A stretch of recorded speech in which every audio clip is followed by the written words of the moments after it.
কর্মজীবনের দিক থেকে এই মাসটি ভালো বলে মনে হচ্ছে।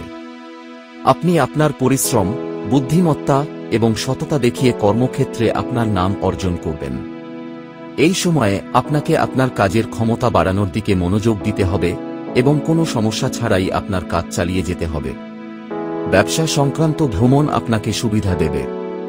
আমরা যদি শিক্ষার্থীদের কথা বলি, তাহলে কঠিন চ্যালেঞ্জ মোকাবেলা করার জন্য আপনাকে প্রস্তুত থাকতে হবে। এই মাস আপনাকে কঠিন পরীক্ষা করবে। আপনি কিছুটা খিটখিটেও হতে পারেন, তাই আপনি পড়াশোনা থেকে দূরে থাকবেন এবং এর প্রভাব আপনার পড়াশোনাকে বারবার বাধা দিয়ে পূর্ণ করে তুলবে। এতে আপনি লেখাপড়ায় ভালো ফল পাবেন। আপনার বুদ্ধি ও প্রজ্ঞা বৃদ্ধি পাবে। এই মাসটি পারিবারিক জীবনের জন্য অনুকূল হওয়ার সম্ভাবনা রয়েছে।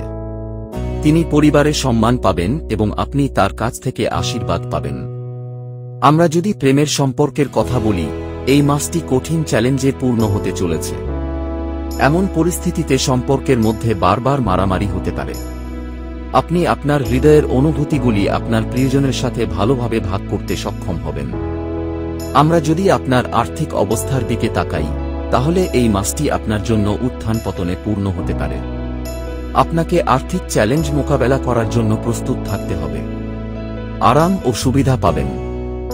স্বাস্থ্যের দিক থেকে এই মাসটি কিছুটা ঝামেলাপূর্ণ হতে পারে। পাকস্থলী এবং বৃহদন্ত্র সংক্রান্ত সমস্যার বিরুদ্ধে আপনাকে বিশেষ যত্ন নিতে হতে পারে। যে কোন ধরনের ক্ষত, ফোঁড়া, পিম্পল বা পেট সংক্রান্ত গরমের সমস্যা এই মাসে আপনাকে বিশেষভাবে কষ্ট দিতে পারে। উপায়: আপনার রাশির অধিপতি দেবগুরু বৃহস্পতি মহারাজের বীজ মন্ত্রের নিয়মিত জপ করা উচিত।